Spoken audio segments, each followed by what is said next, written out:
It was noontime today in the center of Beijing when a man walked to the middle of the Avenue of Eternal Peace.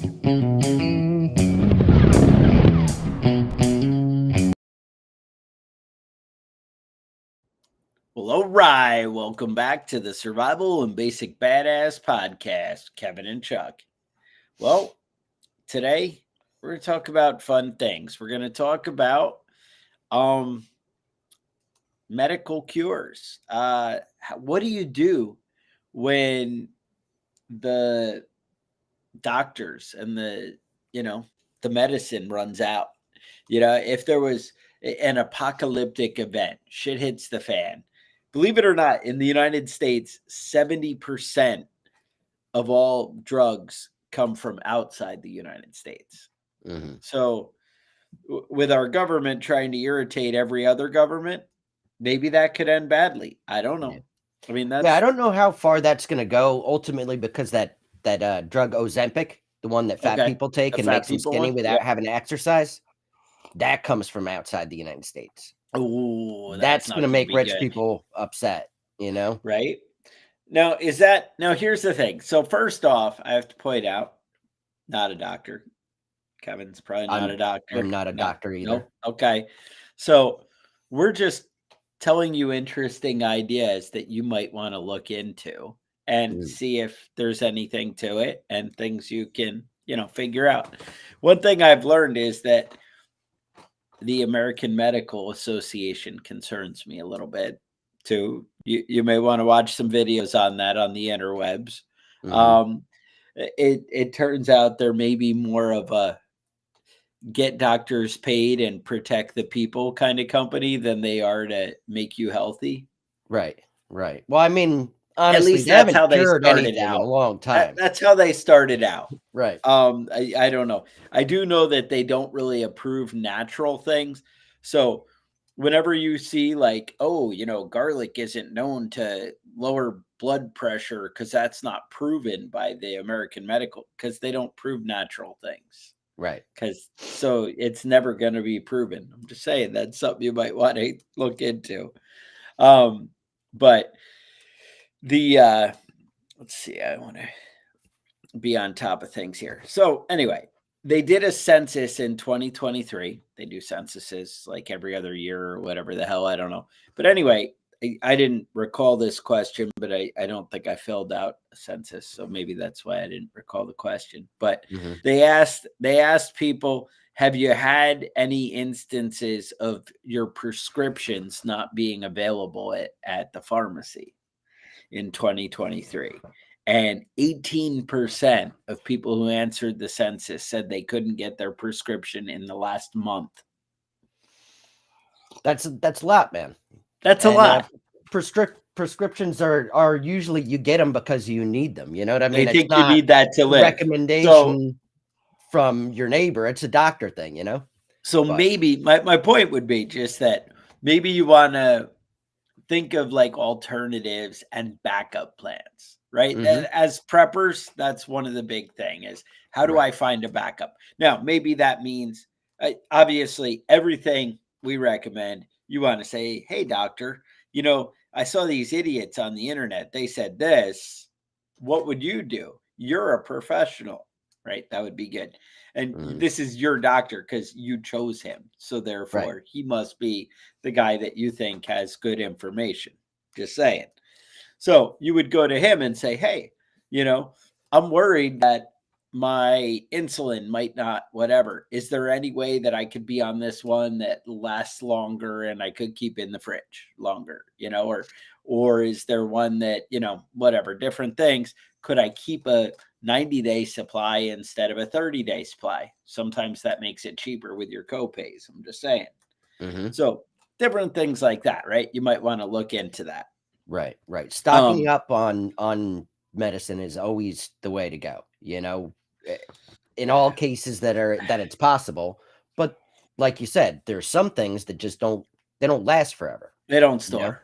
And they don't keep. And that's one of the big fears I think a lot of people have. They always say the big study that came out that everybody got worked up about was when the EMP Commission came out and put out their report. they said 90% of Americans would die in the first year if we didn't have electricity. Yeah. Well, that's a staggering statistic. And That's a lot. Yeah. now, one, they thought we're all jackasses and we'd all kill each other. So, I mean, there's that, right? Hence, right. I mean, there's that. But then part two of that is, hospitals, right? If they didn't have electricity, can they keep going? The on-demand shipping of food, the on-demand shipping of medical supplies. Yeah. And turns out, here's one of the bigger problems. People are like, oh, well, I'll go to the pharmacy and get all the drugs there that I need and get them. Or, people say, I'll go to the vet clinic, because people won't think of that. And it's true, they might think of that second and not first. But the problem is people are going to go looking for illegal drugs, and the kind that numb the pain. Right. And the kind of people that might go do that are maybe people who are in a desperate situation who you might not want to deal with. Now, obviously, if you don't get your heart pills, and you might be in a desperate situation. Right. But I don't know if you're as used to living the thug life as the guy who's looking for the oxygen. I'm just saying. Exactly. Well, let's talk about insulin real quick here. So power's out. You have insulin. What are you going to do with it? Well, you can store it at room temperature for up to 30 days. All the ways you're going to store it that's not in the refrigerator is going to shorten the amount of time that it lasts, and it's going to be less effective in doing what it's supposed to do, and it basically doesn't do anything, is my understanding. But again, that's a question for your doctor. But it basically gets weaker and weaker the longer it's not cold. You need to know how to monitor your blood sugar too. I mean, that's a big thing. And I think most people that are diabetic do know how to do that, but it's definitely something you want to be able to keep track of. Now, would you maybe go to a company that made EMP bags that could keep your blood sugar testing equipment safe after the apocalypse? Might be a good idea.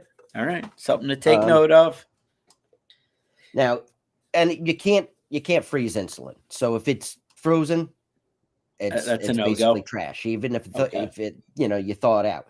But you can keep it, store it in a cool, dry place like they tell everybody, and you can keep it for up to 30 days without being refrigerated.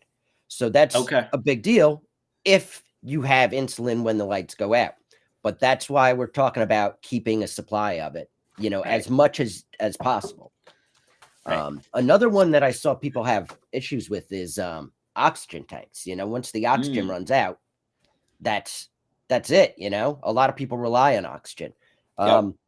There are oxygen concentrators that you can get, pieces of equipment that you can have in your house that basically just pulls the nitrogen out of the air and focuses the oxygen there, and you can get your tanks refilled at home. But that counts on electricity, being able to keep that powered up. So there's a lot of things that people have a lot of chronic health issues, and medications that they have to take regularly. That's really something that you need to keep on top of. If it's your own, your own life, your family, your kids, your parents, you want to be conscientious of this stuff before it's an emergency. Yeah, no, 100%. And that's the thing. Like, I mean, I hate to say it, that's one of the big ones that people get excited about, was diabetes, that you touched on first. Oxygen, obviously huge. There is a decent percentage of the population that are dependent on that. And that's the thing. Like, we used to think, oh, there's no electricity, but there are ways around it. And if you get the proper equipment, beforehand and kind of protect it from an EMP, that kind of stuff, there are ways that some of these could be avoided. Like Kevin was saying, with, creating your own oxygen. None of this stuff's cheap. I don't know, but those what's it worth to you to stay alive, I guess. The extractors, they I saw anywhere between $300 and $3,000, and I'm Right. sure that the one you need is probably the $3,000 one. You know, that's the one that actually works. So I was looking, and that's one of the things. Like, maybe it doesn't have to be a complete societal collapse, but the fact that these things come from far away, if they're not coming in, we have problems. And there's actually a lot of people out there who are worried about like diabetes, about insulin, and that there could be a shortage and that we're not making it locally. They actually were talking about how some pharmacies have an ability to make insulin and different things. Something you could Google and look into, whatever that's, something else. I don't know. I'm not that guy. But I did the research, and I found there's something called the Open Insulin Project or Open Insulin Foundation. And you can check them out at openinsulin.org. And they're actually trying to set it up so that communities can like make their own insulin in their community. And they have like 6 or 7 locations about the country that they have kind of going with it. Of course, you'd be shocked to hear that one of their biggest hurdles is getting government approval and to be able to keep doing things. Right. I know that you can't believe that, but that's actually true. The other thing with that is that they're biohackers. If you've looked into this whole biohacking thing, it's kind of crazy. Like, people are just like creating synthetic stuff and injecting whatever and coming up with all kinds of craziness. I'm sure there's a lot of people who meet an untimely death, if you will. Yeah. Well, I mean, because there's definitely of biohacking. But there's definitely a lot of stuff going on that's questionable. This transhumanism is one of those, one of those things, and it, it starts with basic stuff, prosthetic legs and, glasses and, things like that. But, it moves into the weird stuff real fast. And you see that guy that's been taking his son's blood. I can't think of his name. Soros? Oh. No, it's I can't think of his name right now. But he's basically drawing his own old person blood out and getting rid of it and injecting his son's young blood. And he says it's keeping him younger. I mean, it sounds like a vampire to me, but I mean, whatever, do your thing.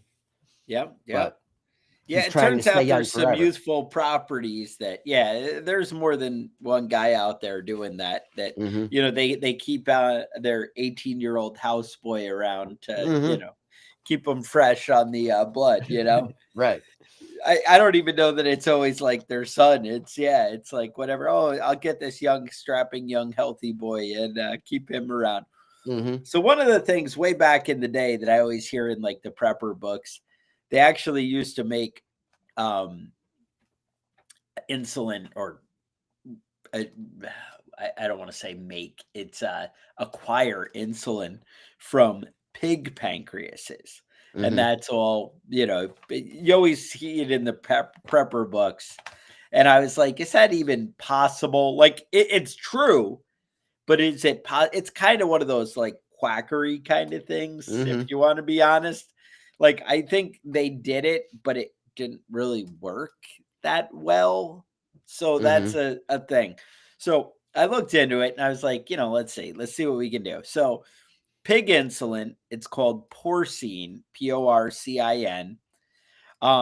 They ground up the pig pancreases. Okay. They grind it up. They soak it in alcohol to extract crude insulin. Now, how soaking it in alcohol, do you know that it separates just insulin? I don't know. So again, this is what I could gather from the interwebs out there, right? So they soak it in alcohol, they extract the crude insulin, and this is from ChatGPT. They did the research and broke it down for me. So, again, they have a hard time with spelling or creating pictures with people with 2 arms and 2 legs. So if I'm going to trust them for my medical advice, I'm not so sure. But Yeah. anyway, Well, what my recommendation ultimately would be, don't try and make your own insulin. But I mean, that would 100% be what I would gather from what I read. All right. yeah. So then they said it undergoes precipitation and centrifuge. Okay. So I think that's like when you spin it, right? Yep. And they separate things, go to the outside or whatever. Do you take the chunky stuff? Do you take the others? I don't know. They didn't tell me that. But this is something that, and then they basically remove, after the centrifuge, you remove the unwanted proteins and fats. All right. Then they said it turns out a ton of people reject the insulin and their body doesn't do it after they do all that. So there's another way that you can like edit the genes or something in the insulin and then Right. Not something you're make doing it. in your kitchen. Yeah. I was like, yeah, that's not really something that you're doing, Yeah. but I don't know. So I think one of the things, right, you go back to, I mean, bottom line, you're not making your own insulin, at least out of pig pancreases. I think I would look into that Open Insulin Foundation if I looked at the website and went through it. There's not like, hey, just go do this. It's not like that. It's like, hey, we're working on this and we're trying to make it happen. And it's something I would look into if I had diabetes and was limited, because the bottom line is making available at a more local level is going to make the world better for everybody, right? Right. 100%. I mean, having options that are local is the key. And obviously, there aren't maybe a million options out there now, but this is something to look into. I mean, that's the same thing with talking to the doctor beforehand is, hey, these things might happen in the future. What could I do, right? One of the big things we all used to get, they talk about having your own supply of antibiotics, right? Right. That was a big thing. That's actually been stopped. Because you used to be able to I'll go get fish antibiotics. You used to be able to get it out of the Bud K catalog for a little bit there. They sell the crappy $10 knives. Right. They would have it that you could buy it, but you could go to Tractor Supply and you could buy antibiotics all the time. It would be called fish mocks and different things and whatever. I may or may not have purchased some of this and whatever, but you used to be able to get it in the exact proper doses. And if you look at the pills, they would be made in the same lab or, same places. It was Thomas Labs, I think, that made it for your pharmacy. So, I mean, you could really just get them and have that on hand. Not really the case anymore, though. And I believe I've read in multiple places, plus I don't see it anymore available, that, it's no longer an option for you. So if you didn't get some beforehand, you're kind of stuck.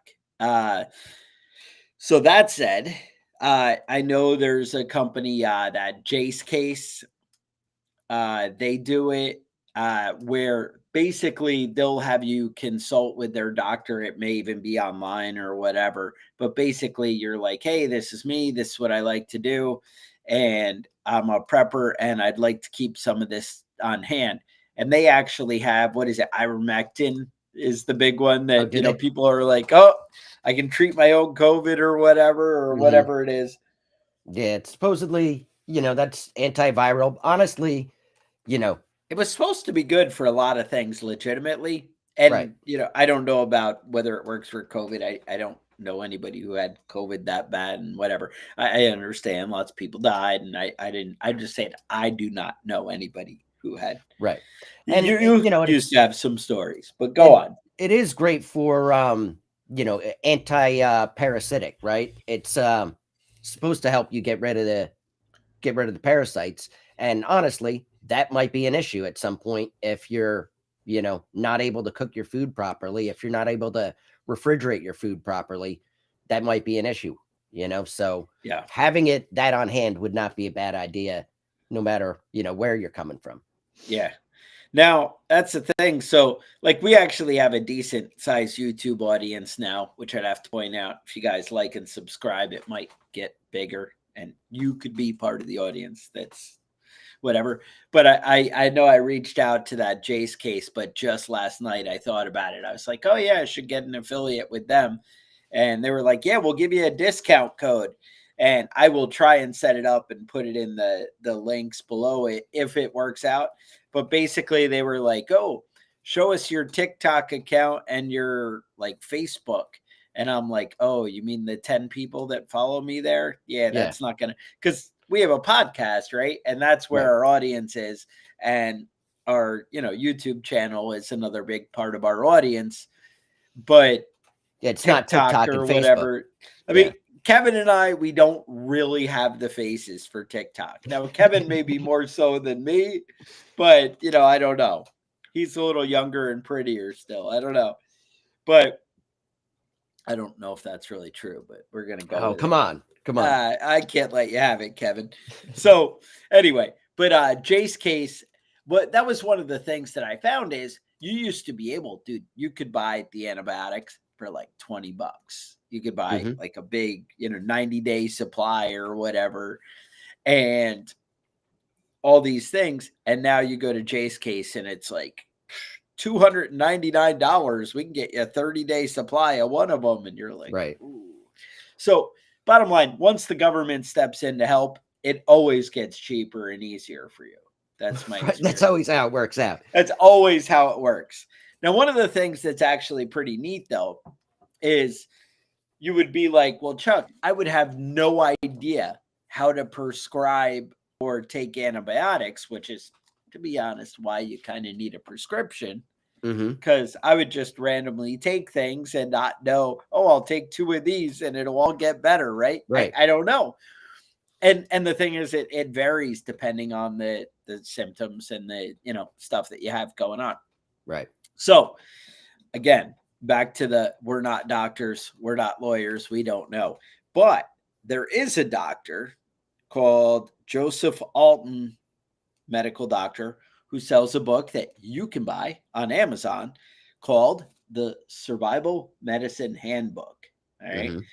I believe it might be backwards, but you guys probably figure it out. You're pretty smart. Survival Medicine Handbook. He actually talks about the end of the world and things you might do. He actually outlines in that book 100%. I've read it. I've actually possibly even applied some of his techniques and had them pay off. All right. He says, if you have this is the antibiotic regimen. If you have amoxicillin, you would use that for these 5 conditions.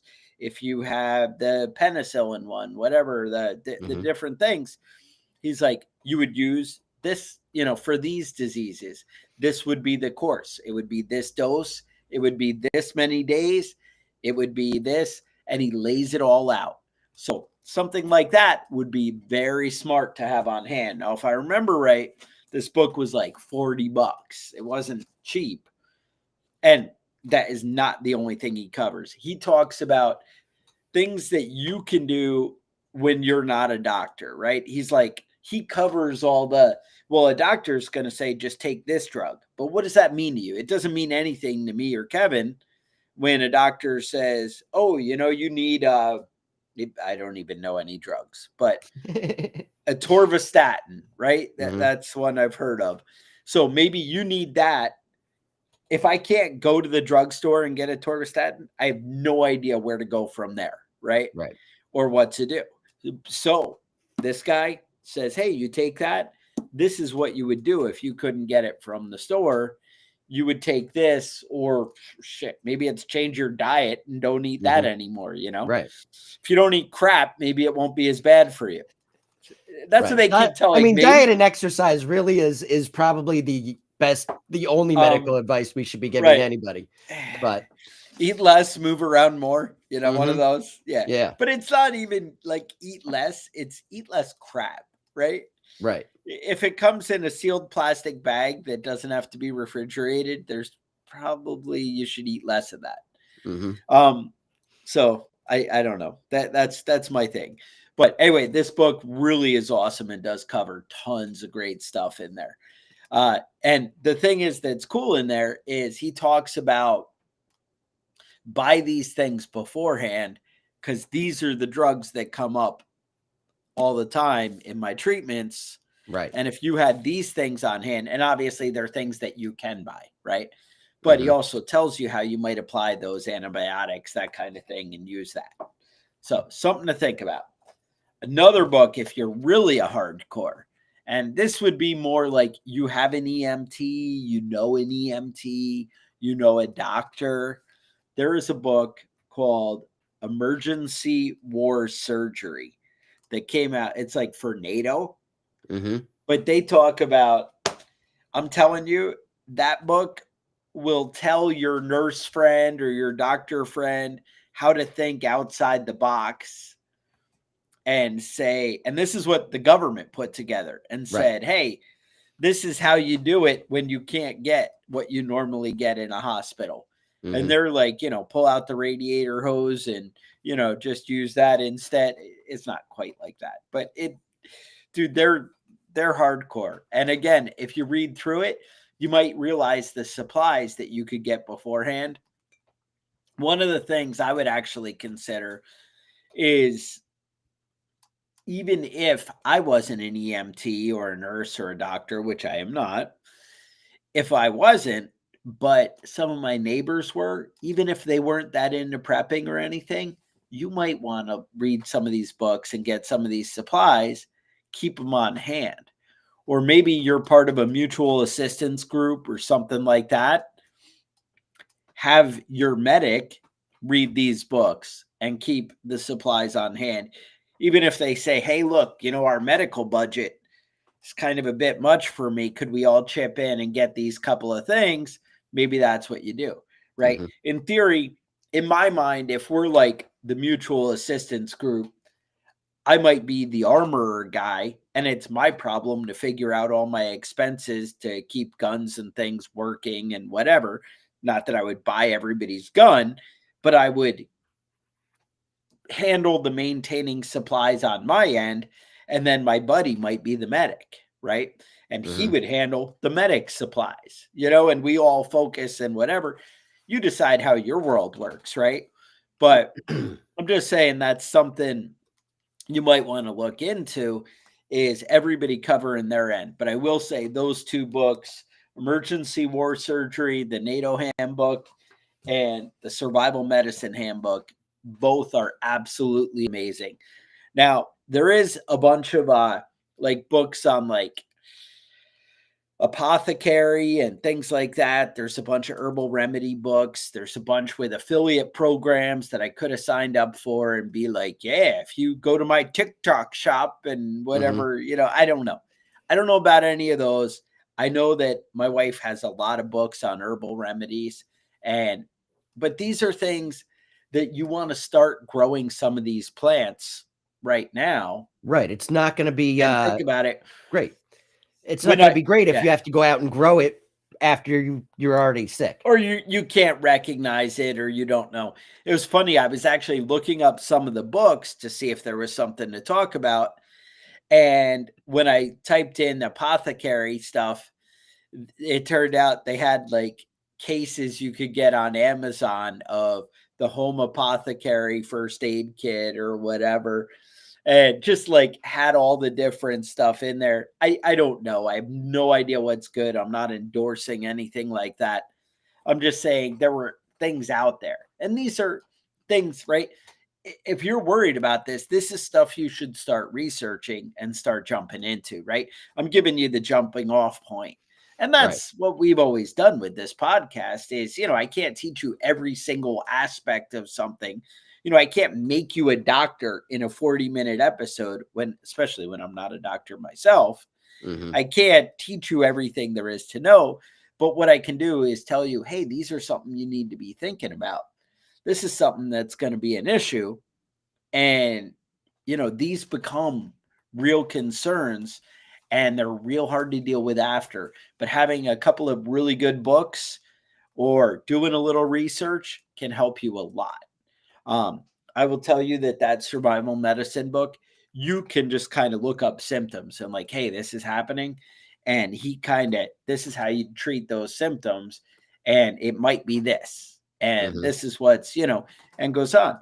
Again, because it's so hard because of the way being a doctor is like being a lawyer, where they're super protective of their field, right? They're like, oh, you can't give legal advice. You can't tell someone something medical. So doctors are afraid to share any information. And so that was one of the awesome things about that book, was a guy who like is willing to put his neck on the line for you. Because to be honest, it's kind of one of those, if you give people a little bit of information, they might actually do something stupid. And that's what they're so afraid of. Everybody's so afraid of getting sued, which hence the disclaimer, we're not lawyers or doctors. Right. So, well, somebody had just mentioned that I haven't gotten anyone killed yet. So let's get into that. Kevin, you can step make up your game. You can make penicillin at home. You can make it in your kitchen. It takes a couple of weeks. You have to be able to identify the proper mold. You have to be able to grow it, separate it, but you can do it. That mold that grows on bread? That's pretty much it. The green one? I mean? Yeah. Maybe you shouldn't make it in your kitchen and inject it unless it's an emergency, but it is possible to do. And it's not all that complicated. Do you eat it? What do you do with it when you grow it in? You would inject it. Inject it? That's pretty gross. I always used to hear it when I was like in the 70s when I was a kid. So that's a long time ago, Kevin. Way back before the hills got dusty. They used to talk about, oh, that's penicillin, when you'd see the moldy bread in the fridge. Yeah. It's weird. You don't see moldy bread anymore. No, it's too many preservatives. Yeah, you got to get the natural bread. You got to get it from the bakery, not from Walmart. Right.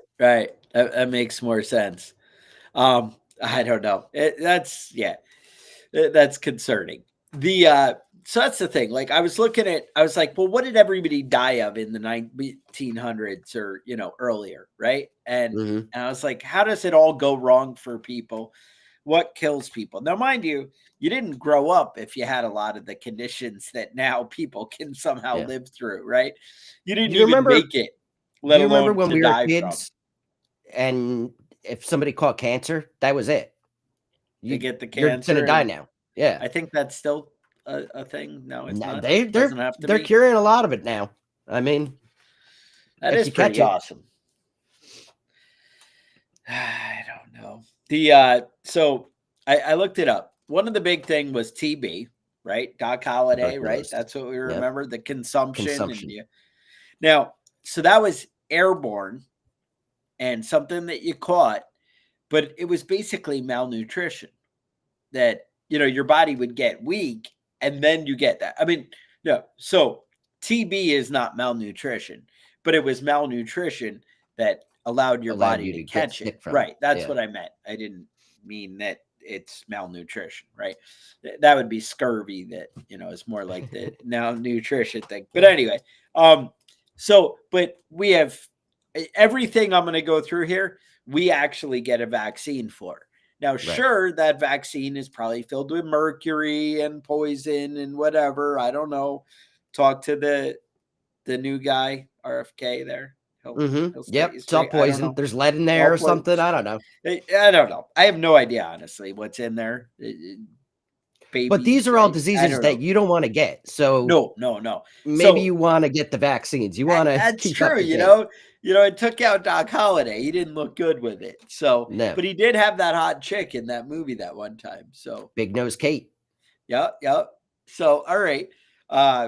Cholera. That's a bacteria. Again, you can get a vaccine for that. Smallpox. Get a vaccine for that. That was actually a big one. That took out a lot of people. Typhoid and typhus. Now you get that from contaminated food, the whole diarrhea thing, and somehow when fecal matter is getting in your mouth, or you always see the people with explosive diarrhea upstream, and then you're drinking the water downstream. You're drinking the water downstream. I mean, it's kind of how it spreads. You get that explosive diarrhea and it gets everywhere. And then that's it, man. Then you eat something, after you cleaned up somebody else's mess and didn't wash your hands properly, and now you've got explosive diarrhea, and it just, cascades. Exactly. Pneumonia was a big, thing to take people out. And again, I gotta say, a lot of that does come down to a weakened immune system too. That you're more It susceptible absolutely to does. these things, and taking vitamin D3 and these things. I mean, going outside, you get vitamin D, right? But I don't know. Yeah, actually having a multivitamin to take you kind of through the apocalypse might be a good idea. I'm just saying. Big thing. What were you gonna say, Kevin? Well, I mean, scurvy was one of those things that they didn't understand why people got it. They didn't really get what caused scurvy, but it's still something you can get from malnutrition. Yes. And having vitamin C, you can be, your gums like receding and your teeth falling out and, blood pouring out of your mouth and not a good thing. Take vitamin C and that stuff almost immediately goes away. On a ship, they used to require that I'm sure they still do. They had to put out fresh food, fresh fruit every day. And so we'd pull into these ports where fresh fruit is maybe less available. So they'd put out this rotten, nasty stuff with flies all over it. And they'd be like, sailors on my ship aren't getting scurvy. Get hot. Now, mind you, they didn't make you eat it, but you had the option to live, Kevin. Yeah. You had the option to not have all your teeth fall out. Just because you chose to not eat the maggot infested fruit, that's up to you. That's on you. All right. Yeah. No, I remember that fruit. Yeah. You saw that fruit too, huh? Yeah. I don't know. A lot of it was around the Mediterranean for me, but I don't know. Because it turned out people didn't like America as much as you guys might think. I know you're like, oh, we're rolling in, we're freedom, we're here to help, we're bringing food and babies and whatever, or making babies. I don't know what we were doing, but all these things were happening, and they would they'd be like, you know what, we don't like you guys, we're going to give you all the rotten fruit and don't care. And we'd pay full price because we got to have fruit. And but another thing that was taking out people is malaria. Turns out there's a vaccine for malaria. However, it's only safe for people in Africa. They decided it's not really safe for people in America. Now, what's weird is Americans decided it was safe for people in Africa. It's not like Africa decided that. Right. We were like, it's good for you guys. I don't think we're going to give it to our kids over here. I mean, malaria is not a great disease to have, and the vaccine for it is not it's not great for you.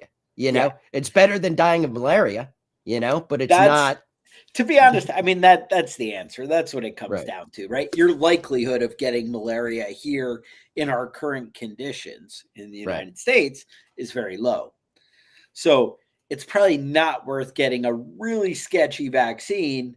But if you were in Africa, your likelihood goes up quite a bit. So then maybe it is worth it. I don't know. I don't know how all that works. Guess what? I don't know what's right for you. I mean, personally, give you options. If you're concerned about not being able to access a doctor in the future, I would go to the doctor now and get any vaccine that is available, And talk to him. Say, hey, these are my concerns. What do you think? And see what he says. I know when I was in the Navy, they gave me vaccines for all sorts of stuff, and I'm immune to anthrax, I guess, but I'm not sure that vaccine was worth the amount of time, the frequency of me interacting with anthrax. Still fall down and twitch a little bit. Yeah. Well, it turns out we had to get a booster every 6 months on that too. Oh, so it's not even good anymore. It's not even good. Damn. Yeah, we were supposed to keep getting boosters on that. And once we left Iraq or whatever, they're like, nah, you don't, whatever. Saddam, don't even worry about it. There's a lot of things going on out there. But let's talk about asthma real quick. If you have asthma or your kid has asthma, stock up on the quick relief inhalers. You should have extras of that. Even if it's not like a serious case of asthma, you should have, and they can sit in a drawer for a long time and be just fine. You should have a written plan, an asthma action plan on what to do if somebody starts having an asthma attack. You can get a portable nebulizer with extra batteries, stock up on I think I tell you every podcast, get batteries, have batteries for everything, have more batteries than you need, get batteries.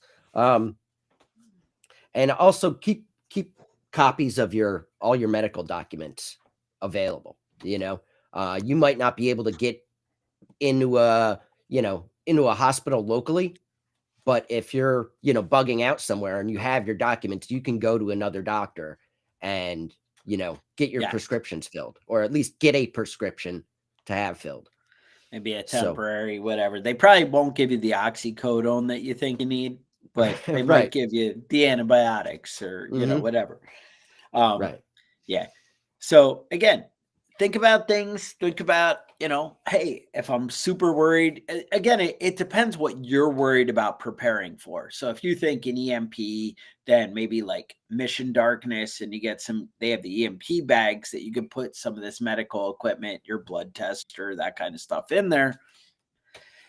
That's something to do. But if you're worried about flooding, right? Do you have your stuff in a safe place with like Ziploc bags, up in a secure box that you're going to be able to get to and whatever? Maybe you're bugging out for a fire. Do you have it in your bag and you can take it and run away with it?